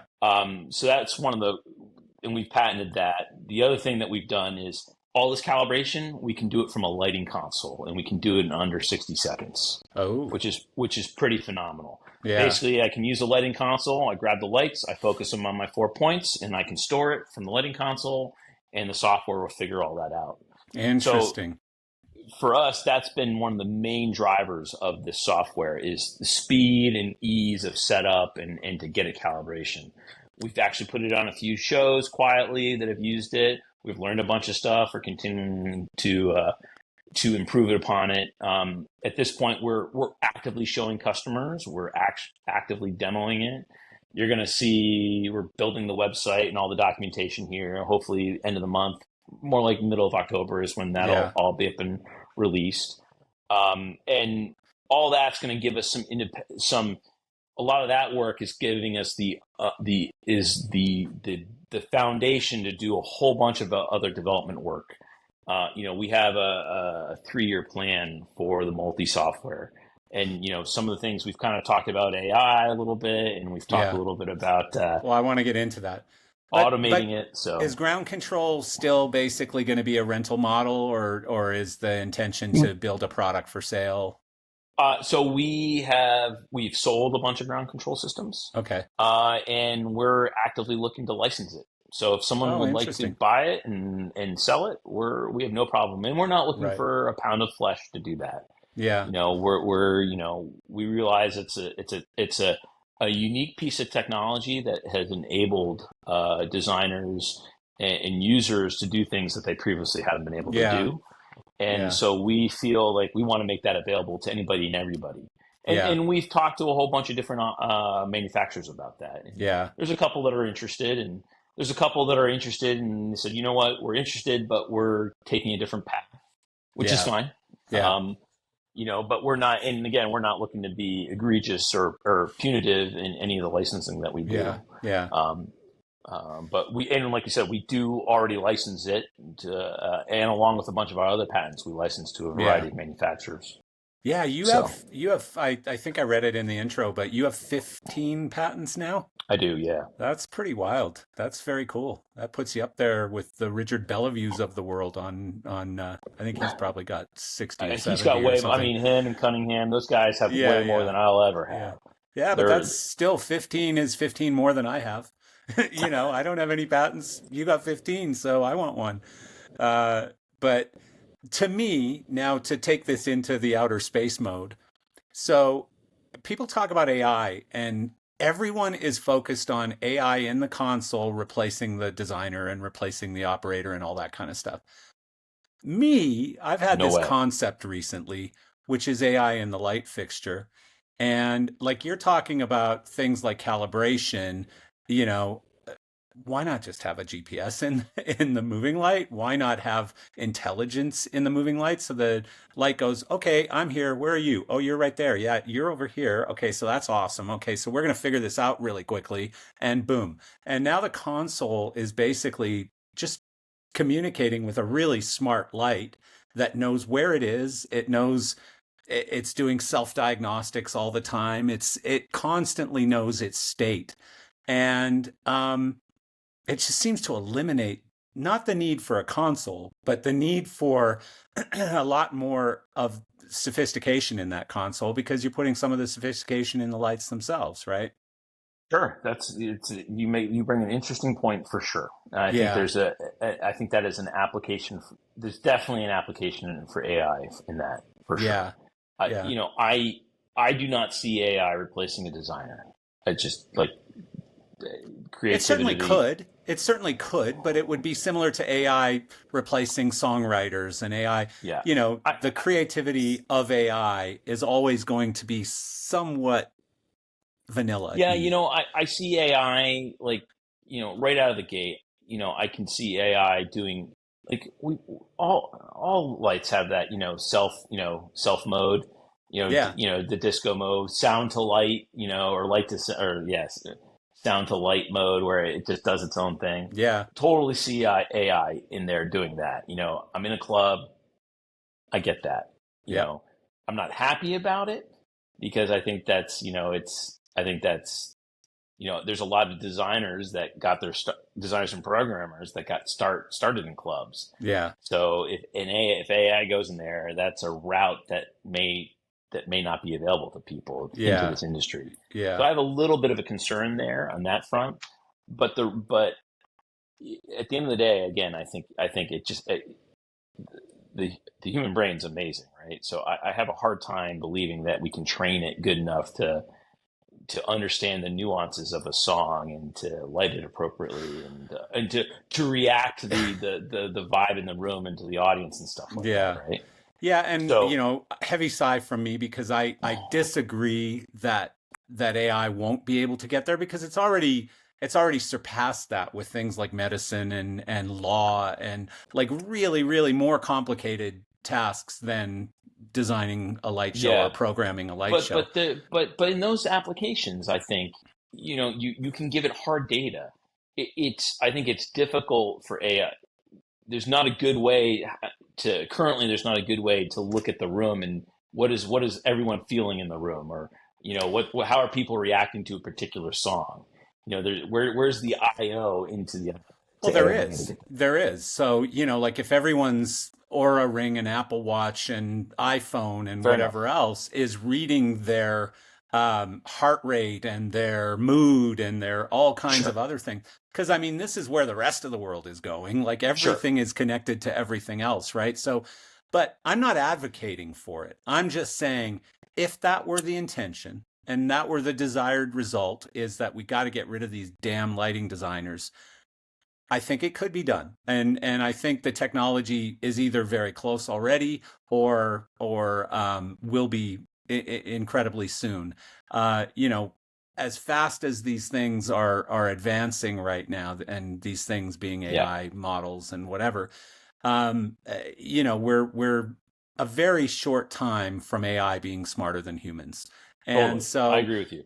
so, you know, it's just about how those things, where the language model comes from and how they're built and how they're prompted and all of those types of things. And so if an artist sits in a room with an iPhone and records into the iPhone for 2 hours how he wants the show to look and feel and what his feelings are and his emotions are and how he wants the audience to perceive it, and you know, a little bit of how Beyonce did her last tour and a little bit of how you know, Prince did a tour in 1988 and it had this vibe to it. And, you know, and you sprinkle a lot of that shit in. And yeah, could it replace a lighting designer? I think so. You know, could you get rid of front of house engineers, audio engineers? I think you could, you know, but do we want to? No, I don't think the No. desire is there to do that for anyone in our industry. I don't even think the artists, I think they want to be able to talk to a human and say, you know, here's what I want. So to me, it's not the obvious place to go with AI. I think No. the obvious place to go is into the lights, to be able to do smarter things with those lights, for the lights to know where they're at, and to make it simpler to Yeah. program a show, not to design the show, but to program it. I want AI. What I want AI to do is to make the back end easier and faster. Because to execute a show, there's a ton of paperwork that has to happen. Like I Yeah. have to build the equipment list. I have to figure out addressing. I have to figure out, you know, what universes need to go where. How's the channeling going? Then, you Yeah. know, I got to put all that in the paperwork. And then I have to have, you know, I have magic sheets. I might have Excel sheet. And then I have to go to get in the shop. And I have to go into address and modes and all that stuff. To me, that is all just busy work that AI could do for us. Yeah. You know, that's where I've started using AI. Is like I'm trying to address a bunch of stuff. I'm like, all right, AI, I have an Ayrton domino, and I have 20 Ayrton dominoes and 100 VL3600s. And what are my DMX addressing going to be used for? You know, and have I want to run these modes, and it just spits out all that stuff for And is me. that something you built? Did you like build your own model to do that, or was Oh, there a tool out there already? we built something. We've been playing Yeah, around. It's not that's cool. perfect. Yeah, You know, trying to get it integrated into really what I want to be able to do is have it calculate all that and dump it into the console and then address all my nodes and stuff correctly. yeah, That to me that would be, you know, pick, you know, be able to give them a copy of a plot and say, okay, what is the cable layout going to be? You know, yeah, how do I cable all this up? yeah, yeah, You yeah, know, be able to speed that up, make me yeah. more efficient. I Uh, completely agree with you. But I mean, even just again, GPSs inside moving lights that, you know, you got ten or $12,000 fixtures here, like to put a $10 GPS chip inside it and have a battery backup on it and all kinds of stuff like that. Like RFID tags are great, but how about I'm sitting here designing a show and I want to know exactly how many fixtures I've got because it needs to load out this afternoon, and I need to know where they are and how many there are and what their status is. Like, do they yep, need repair, for yep, example? So I think there's more AI going to go into the rental software that everyone 100%. uses, that shops use, than is going to go into the consoles. And there's certainly things like, let's face it, we already have all of the uh, God, my mind is fried this morning. But what's the stuff in the consoles where you can like macros and stuff like that? You know, we've already got all of those things, which are basically very low level AI as it is. So, you know, we're going to have more of that stuff where I think guys like Cosmo are spending less time sitting and putting repetitive lines of code into the console and more time doing things that he actually enjoys doing and that match Yep, his expertise, you know. yep. Well, and you know, I think the shows have gotten significantly larger Yeah. and more complex. So if it means that we can do bigger shows easier, whether it's Safer. programming, whether it's setting it up safer, Yeah. I think there's huge uses for it Yeah. there. Yeah. Um, we'll see. I think it's coming, Yeah. whether we like it or not. No, it is. It is. But it's just funny. I love to have this conversation because last year at LDI, everybody was panicking because there was a small control company who Yeah, had a sign on their booth saying, you don't need a lighting designer or something like that, right? And that hit home real quickly and had a very rapid response from the design community. And, they had to backpedal and say, no, we're not trying to replace you. But, they have an autopilot mode basically where you can walk away from the DJ booth and go take a leak and put it on autopilot and the yeah, lights will do really cool stuff without you yeah. there. And does that mean they never want somebody programming or designing or whatever? No, I don't think so. But And I feel like I've been around. You and I have been around long enough now, where yeah, it, like each technology evolution that we've had in this business, we've always had the sky is falling. Oh, these are gonna, yeah, we'll never use conventional lights again. Now that we have moving lights, yeah. now that we have LEDs, we'll never use incandescent again. And that is not proven to be the You're right. case. Yeah. It's It, so it, true. It's so true. I mean, again, if you would have asked what's the Henry Ford saying, if you asked people what they want, they'd say faster horses or something like that, right? yeah, And Steve Jobs said the same thing. It was like you can't always ask people what they want because most of the time they don't know. You have to show them. You have to show them what they yeah. want. A phone without a keyboard on it. Like I was one of the guys who went, I ain't giving up my BlackBerry. And yet I had the first iPhone and I've had every one since then. So, Yep. But yet you can still get a keyboard for it if you needed to. well, Like, exactly. And I've never wanted one ever since, uh, because they yeah, we replaced don't it seem, really well. yeah, we don't seem to get rid of anything in our business. It's always, like, oh, Yeah. still hanging Lecos, Yeah. whether I like it Yeah. or not, Yeah. you Well, I know? mean, I think there's a point of diminishing return on that where, it's like I hate to use the example of Huntley Christie, but Huntley Christie hung on to IntelliBeams longer than anybody else did. He hung on to Martin Powell's, God forbid, longer than anybody else did. And when I talked to Huntley about that, he very unashamedly says they're still profitable. All of those IntelliBeams were still out being rented every week. So Yep. why would I get rid of them? I can sell them for $1,000 or I can keep renting them for 200 a week. Why would I bother? So I get that point, but you know what it costs to maintain those fixtures, to store those fixtures, to count them, to all of the different things, all the touches you have to have on those Yep. fixtures. And if you could replace it with an LED fixture where you don't have to touch it, you're probably further ahead. So, yeah. So we covered ground support. We covered a little bit of AI already. God, we're getting through this stuff fast. We're Yeah. knocking them down. We're lining them up and knocking them down. What are some other areas of innovation? Like, let's get away from the moving light. Let's get away from follow spots. What are some other either areas that you see lacking innovation where they're a little slower to innovate? Like I think follow spots was one of those that really needed some fixing. Um, but what are some other areas that you see Infrastructure. really? Huh? Oh, big time. So I think, and I don't want to be doom and gloom here, but I do think that we're, in Europe, they've done a really good job, as far as their power distribution is concerned, right? Yeah. They're 240 volt, phase neutral. Everything over there has RCDs, residual current device, Yeah. so if they get any leakage or anything like that, trips the breaker, protects the equipment, protects the individual. Here in North America, we have something similar, ground fault protection. We have very little power distribution here in North America with ground fault protection built in. Portable, temporary Yeah. power distro with GFCI in it. Yet we're doing more and more shows with IP65 gear outside, and the breakers don't have GFCI on it. They don't Wow. have Yeah. RCD. They don't have anything. And part of that has been because of the cost.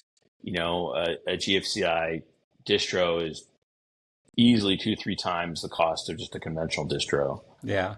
And part of it is, there weren't, we didn't have two pole breakers that could break, that could handle 208 and had GFCI built into it, or RCDs, or whatever you want to, whatever terminology you want to do. The National Electric Code, I think this past year, has included some language about that now. And so a lot of the distro manufacturers, I think, are starting to look at that and figure it out. I know Disney has been a proponent of that.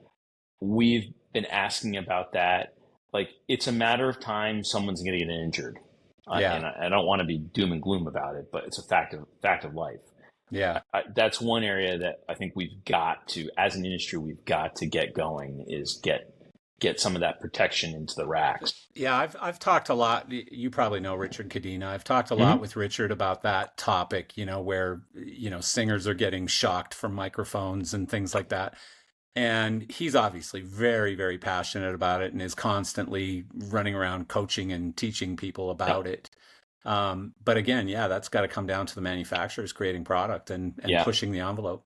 Well, and also standards. Well, standards and cost. I think the cost is finally coming down. We're starting to see the standards catch up a little bit. Yeah. So I've started, I've talked to a couple different, some of the big distribution like Motion Labs, Lex.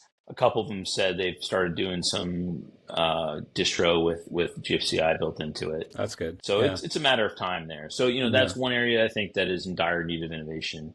The other side is, with part of that distro side is we're seeing, with conventionals, we saw, you could see some pretty big current swings depending upon, I grabbed all these conventional lights, incandescent conventional lights, and they all happen to be on one particular phase. So, I hit the bump button. Now I have all of a sudden a huge current on not only on the hot, but on the neutral as well. We're back to that with LED. Really? Because you think about it. Oh, yeah, because they're on off. Yeah. Yeah, on and off. So we're starting to see the current swings again. Wow, we're coming up on wattage on the LED. So we're seeing some, power monitoring is a thing that it's becoming I never thought about that downside of LED fixtures, because it's been all upside from a standpoint of, I remember talking to Huddleston at one point about how a lot of venues now are really insisting upon LED fixtures, because when you put the rig in at 11 o'clock in the morning or whatever, arc lamps are on from then until 11 o'clock at night. They don't get shut off at all throughout the day, whereas LEDs are only on when you need them. So the amount of electricity being used in the venue is so much lower with LED, obviously. But I never thought of that on-off problem. Yeah. So just having ability to look at the power and understand what's going on, what your neutral, what any of your amperage is on any. We have that ability now, but I think power monitoring is becoming more of a thing for sure. And then on the control side, I think we're starting to see some more development on streaming ACN, and we're seeing ACN move last mile to the fixture side of things. So now we're running more network to the fixtures, to your point about AI. Yeah. So I think that's a big area that is ripe for innovation. And we talk about, everyone's like, oh, we're going to put AI, or we want network to the lights last mile to the truss, right? It's not as cut and dry as people think it is, because oftentimes you need cable breaks, and having a break in an Ethernet cable is not ideal. That can cause issues in a network, right? Yeah. So thinking that through a little bit and having the diagnostic tools to troubleshoot some of these network problems. City Theatricals has got their new DMX CAT coming out. Yeah. TMB's got their Protest, or whatever it's called. All have network capability. Those are all in the switches, like Luminaires, Pathway, ELC, NTech, all those guys, even Netron, even the Onyx guys, or Elation, I should say, and even Chauvet has done stuff. We're seeing multiple manufacturers starting to develop more network, gateways, nodes and gateways and switches, and starting to think about how we network all that stuff together, and how we control it, and how we make it easy to troubleshoot for people. Yeah. What about, is there That's been any, one of the barriers to entry, I think. yeah. Is there any push to go, like, I always think that wireless seems to be the future, not just wireless control, but wireless power, where you're not running all of these, because that to me just seems archaic, like the fact that we have to run cable to every light. Um, do you see that there's going to be any innovation there? Sure. Yeah. Absolutely. Yeah. Batteries on fixtures have become a thing now, and Yeah. wireless charging, that's a big thing for as well. How we get power to this stuff, PoE, wireless, whatever it is, Yeah. that is a thing for sure. Yeah. I also think that wireless comm in general, it's not going away, but it's that the spectrum is becoming more and more crowded. Yeah. And we use wireless all the time. It has its place. I don't believe it's a silver bullet. And just because, and I have a different point of view than most people, in that I actually was doing a job in New York City in Times Square. My control was on the side of the street, and we were driving some lights that were in the middle of Times Square. And we lost day of show, I lost all comm. Like Yeah. all wireless was down. Like what the hell? And then I noticed that the audio guys were having similar problems. Like the in-ears were out, the wireless mics were out. What the hell's going on? Long story short, this was just post 9/11. And I think the vice president or something was in the area or coming through to the event or whatever. Secret Service was in charge of security, and they turned on a jammer. Yeah. The Fed jammed you. Yep. Killed all. I mean, I literally turned the breakers off and I went to the bar. I've heard that before. Yeah, I've heard that same problem before. That's so crazy. I'm a little leery about like if it's show critical, run a wire. Yeah. I'm going to send you a document somebody sent me because I had somebody on the podcast recently and we were talking about some wireless audio stuff that they've been doing, but they did a very remarkably simple but smart Wi-Fi control thing. I'll send you the document and just see what you think about it. I don't know. I don't know how interesting it is or not, because I'm not smart enough to know, but it sure seems smart, and I just don't know if it scales, which is always the problem. The audio guys and the video guys have really been at the forefront of the wireless side of things. Yeah. Just because of the nature of what they're, the microphones, the in-ears, the cameras and stuff. For sure, they've really been at the forefront of that. I know Sennheiser just came out with some new tech. I think it's like a 64 channel. I don't even know what's so cool about it, but I know everybody's talking about it and going, "This thing's it. We've been waiting so long for this." So I got to figure out what it is. I did a Super Bowl halftime show where we used some wireless DMX in the halftime show. Yeah, and that's a unique event into itself, right? Yeah. And there's a whole wireless coordination team. Yeah. So, yeah. I had him on the podcast. I had them on. Right. If it's the same company, they do the Super Bowl every year, and I had them on the podcast. It's pretty crazy. I mean, that's what it's come down to, is you got to get somebody in charge of the whole thing and pull all the parties into the same room and say, okay, what do you need? What do you need? What do you need? What do you need? And they take care of everybody. Even just headsets, can become complicated. And they were so adamant with me. They're like, you cannot turn this on until 2 minutes into the halftime, because you're apparently I was overlapping the same frequencies that the wireless that the referee and their instant VAR system was running. Oh my God. I was like, oh my God. Throw a flag. You're whispering in their ear, throw a flag and throw it now, throw a flag. It was crazy. That's hilarious.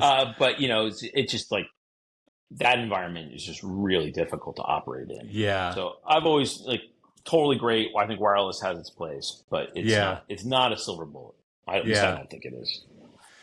Yeah. So. You sent back some notes to Sarah before the podcast, and one of the things I thought was pretty funny, where you said 4 out of 3 people can't count. Yes. What's behind that sentiment? Well, so that actually goes to. So I do a lot of drawings, like network drawings, how we configure shows and stuff like that. Mm-hmm. Right. So that specific thing evolved out of the network drawing is that it's a little bit of the brown M&M. Like that's how I know you read the. I'll put a couple Oh, little tidbits in the drawing, like in the notes section of the drawing, and something like that. Or what's another one? I if you just the don't other hear day. back, they're not paying attention. Yeah, they haven't Yeah. read it, right? Yeah. Don't cook bacon naked. That's another one that I put in Uh, there. that's Things hilarious. like that, things of that nature, right? So, That's funny. so That's that's where funny. I put that in there, just to see if people looked at it. And look at that, Yeah. you looked at it. Yeah, yeah, it's funny. So what does your day look like? Like, are you going from meetings with manufacturers to meetings with your internal team to meetings with a show that's out already to like, is that sort of what Yeah, your day kind yeah. of So looks like? like today. Well, yesterday, for instance, I met with. I had a. I had to do training for a customer who didn't know how to use a piece of equipment, so I did the customer training. I had to do some budgeting stuff for PRG for upcoming for 2025. Yeah, I had a meeting with a manufacturer on a new product that they're working on, a control system or a control for the product. So we were having some conversations about DMX maps and stuff like that. yeah, I had to do drawings for a upcoming show, just the network settings for that. yeah.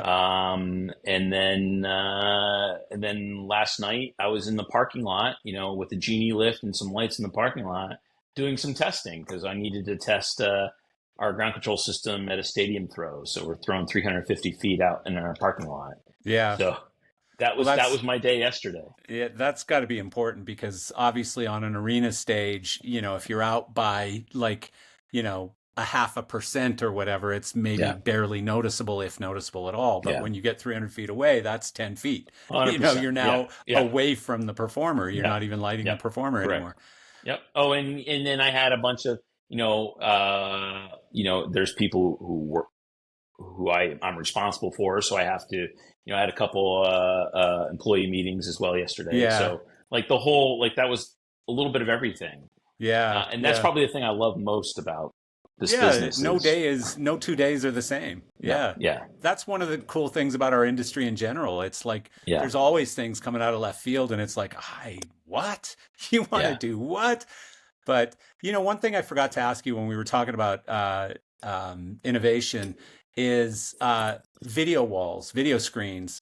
And, I know you guys have done a lot on like wind mitigation or whatever you want to Hmm. call it.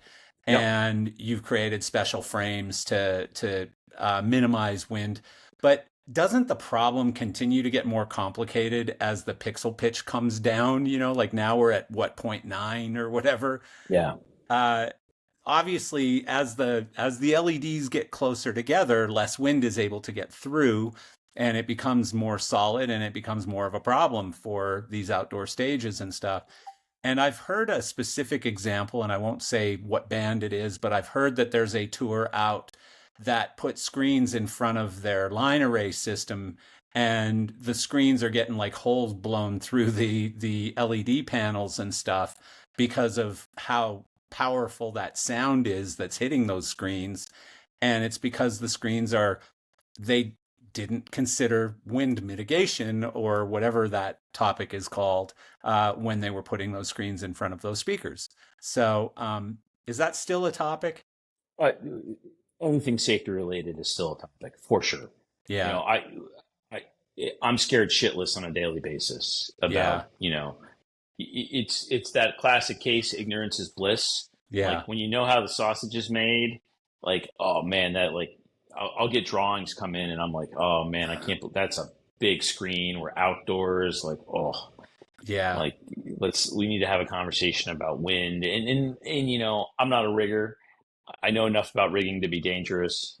I've been a rigger. I've been an uprigger a couple times, which yeah, I didn't enjoy, but I know enough, but I don't classify myself to be a rigger. But those, I think the riggers today have a much more complex and job than we ever had 10 years, even 10 years ago, yeah, to deal with. And I think the LEDs are one of the big ones for sure. yeah. You Yeah, but is know, there a point where like I know that our industry thrives on, if you can think of it, we can create it, right? yeah. But is there a limit? like, because so far I haven't seen one. Well, These systems just keep getting bigger, and all you got to yeah. do is go see what are those Du Hast guys called? Uh, oh, they're The German Rammstein. guys, Yeah, Rammstein. Yeah, go see Rammstein. It just keeps getting sillier. It's yeah, just like, yeah. holy shit, you're gonna do what? And most Well, of theirs and is fire, fortunately, though. It's not as yeah, much but this video, is where more fire. technology can help you. We now have Yeah, wireless load cells. The LED panels are getting stronger. Yes, the pixel pitch has gotten smaller, and that has led to increase in weight, in wind issues. But now that has now we're seeing some new pixel technology where the weight has come down. We're seeing it where it's become much more resilient. So if it's more resilient, it can handle higher wind loads. hmm, So we have better chain motors. We have single reeve 1 tons now, or two yeah, tons, which we yeah, didn't previously have. The yeah. truss has gotten beefier. So it's all better wind bracing, better understanding of the safety criteria and what we have to do when there's an issue. But does an So audience member really see the difference between zero point 0.9 and 3.9? You know what I mean? Like, it can't, as an industry, we say on outdoor shows we don't want to go below 3.9 or yeah, whatever it I is. don't think you see.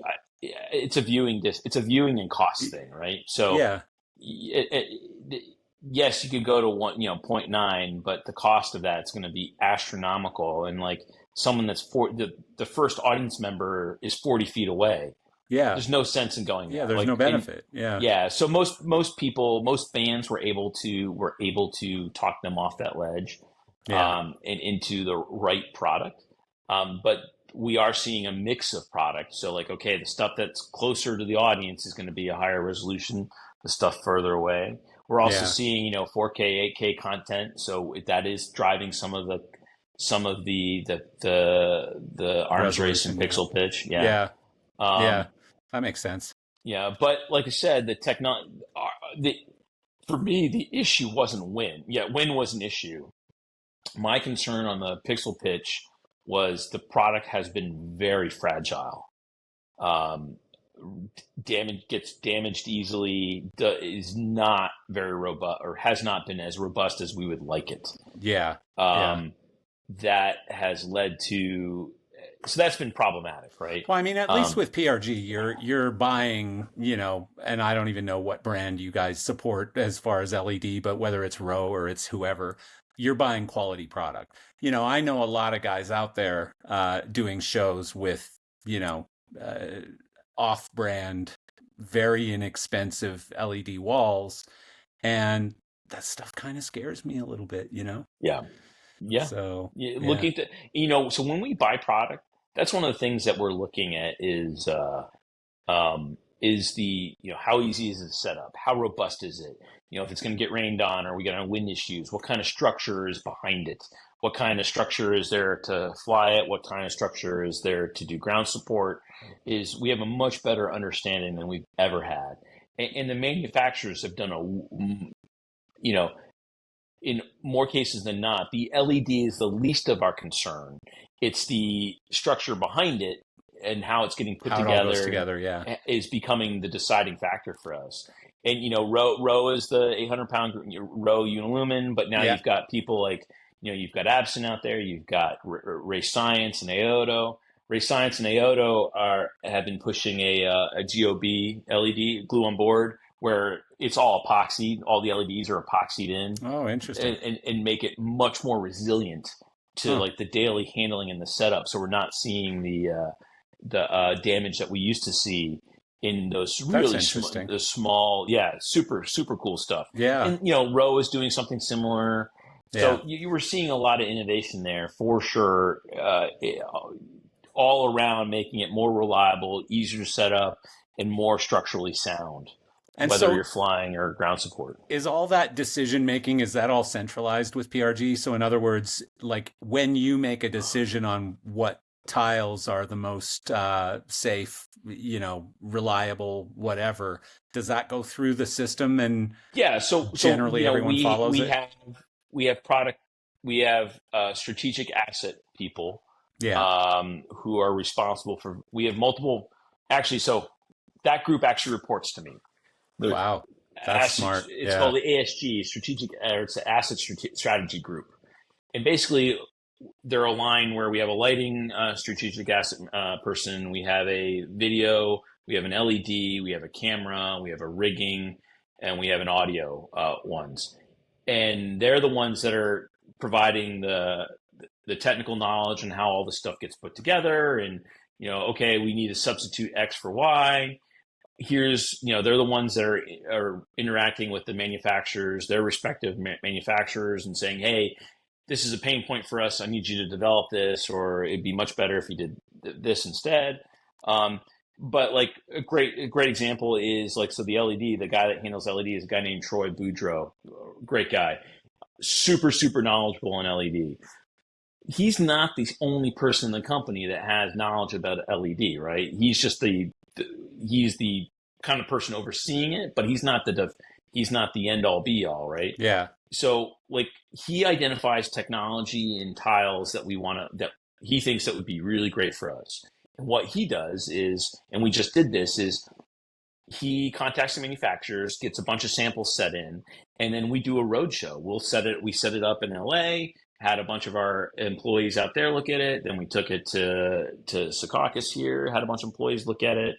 And then we've talked to a bunch of salespeople and had them look at it and give us the feedback to make sure that we're getting that multiple technical points of view are looking at it, that multiple sales points of view, like, will this work for corporate and trade show? Will this work for music? Will this work for TV? Yeah. And understanding that. And so he'll gather all that information in, and based on all that feedback, he's like, hey, the feedback is that this X, Y, and Z products are the ones that we should be looking at and investing in. Cool. And then we work with the finance team. Okay, let's talk about financing, or let's talk about terms and stuff like that. Does it make sense? Yeah. So we have... Sounds like a cool gig, like lots of dinners.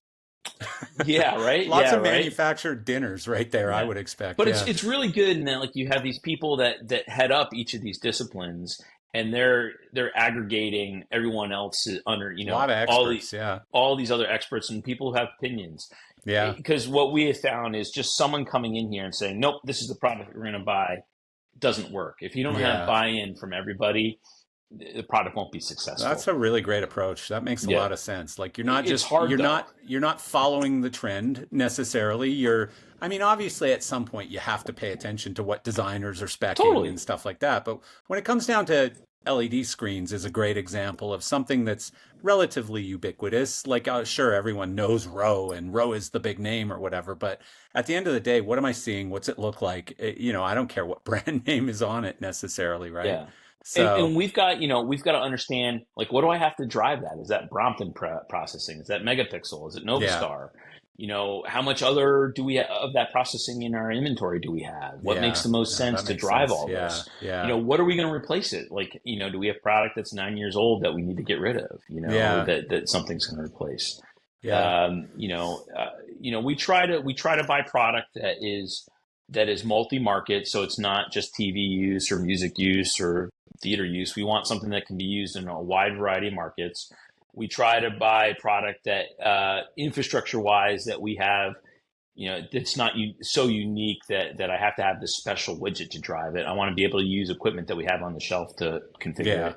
Yeah. And then, like, specific to tile, we're really looking at the structure, what it takes to load it in, load it out, and configure it and stuff on a daily basis. Yeah, that's really important for us. Yeah, no, that makes a lot of sense.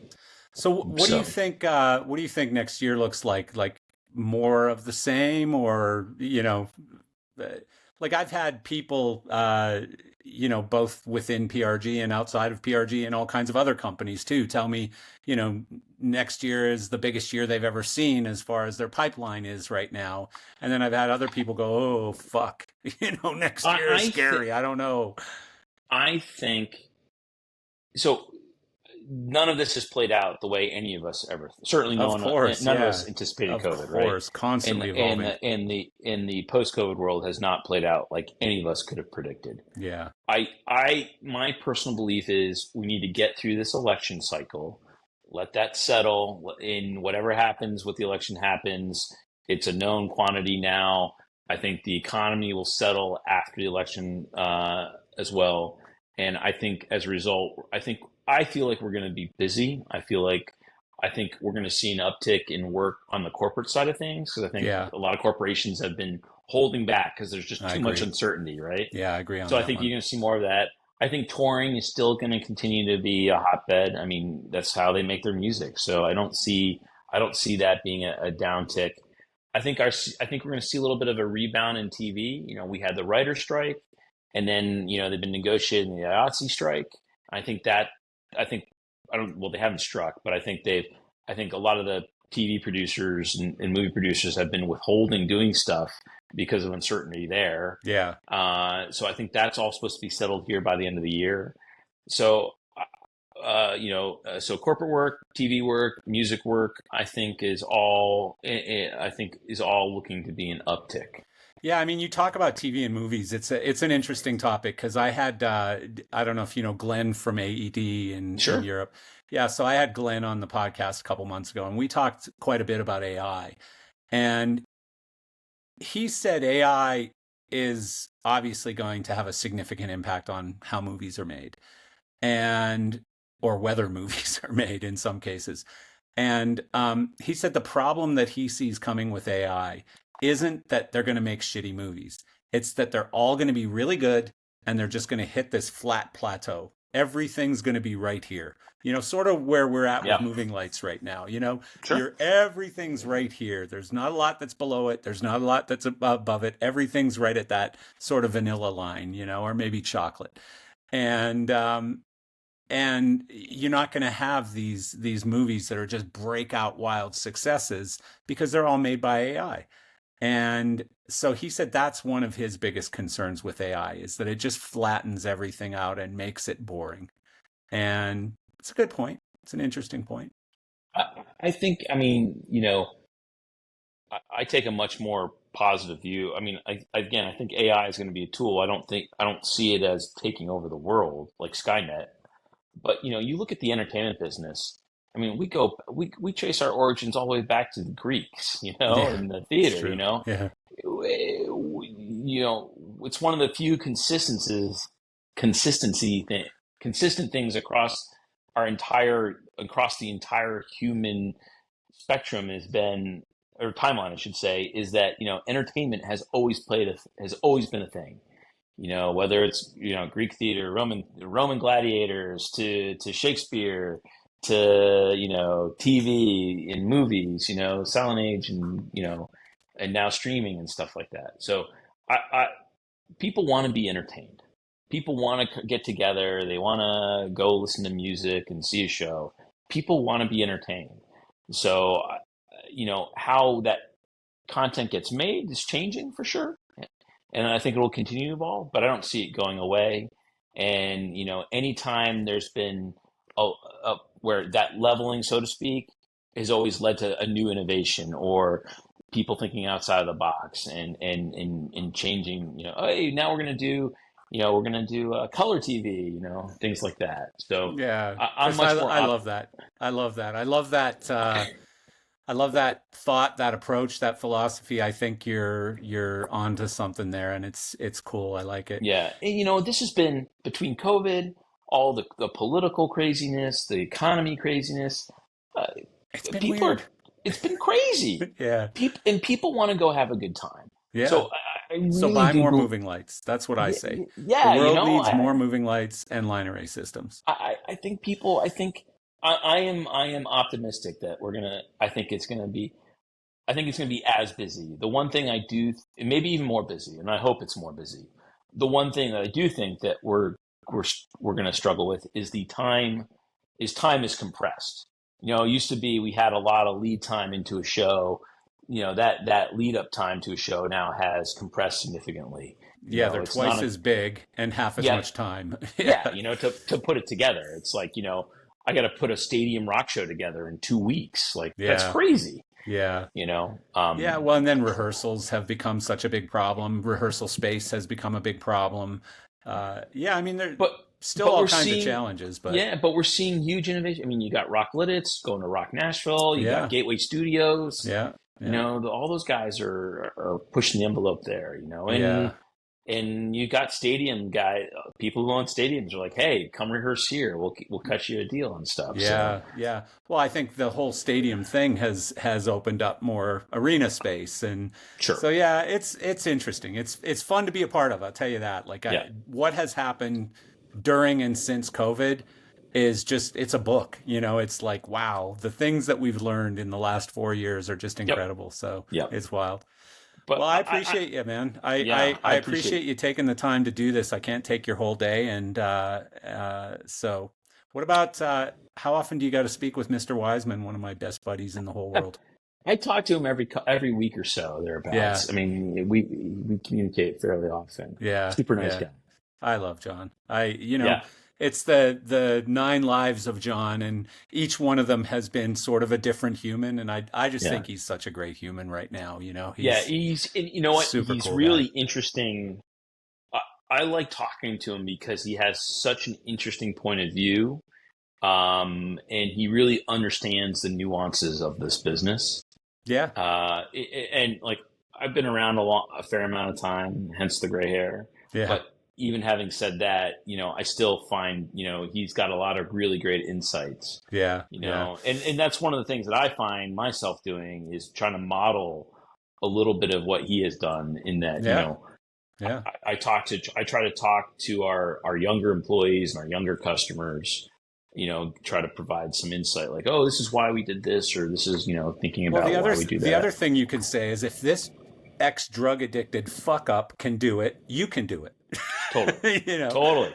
So yeah, me and John, we set a low bar when it comes to some of that stuff. So if we can do it, you can probably do it Yeah. too. Yeah. Yeah. No, Yeah. I love the guy, and Yeah. he's definitely part of that. Like when you said you come to work every day and work with incredible people. I mean, there's a lot of guys just like John who have and women who have experience, a package of experience that is Yeah. just out of this world. Like, to have a company with one of those people in it is incredible, but to have a company with 20 or 30 of those people in it is like, Yeah. whoa, that's I mean, it's amazing. such, this business has always been the cast of characters and just the spectrum, just the cross spectrum of people that we have in this industry. Yeah. I truly think is unlike any other Oh, industry. hell yeah. It's Hell yeah. it's it's crazy. It's unbelievable. It's Yeah. unbelievable. Well, and the most successful people have the craziest stories most of the time, just like John. Yes. So, yeah, Yes. it's what I love about it. Well, Yeah. thank you, my friend. I appreciate all the time. And No, thank you. I'll, I really love. I think this podcast that you do is pretty awesome, and I oh, love thank you. listening to you, and I love seeing some of the guests that you have, Thank you. and I appreciate some of it. the topics that you talk about are just amazing stuff. Yeah. And your is the one whenever I see an intern, we have interns or students that are getting into this business. I said your podcast is one of the ones that I Oh, always thank you so direct much. people to Thank you so because much.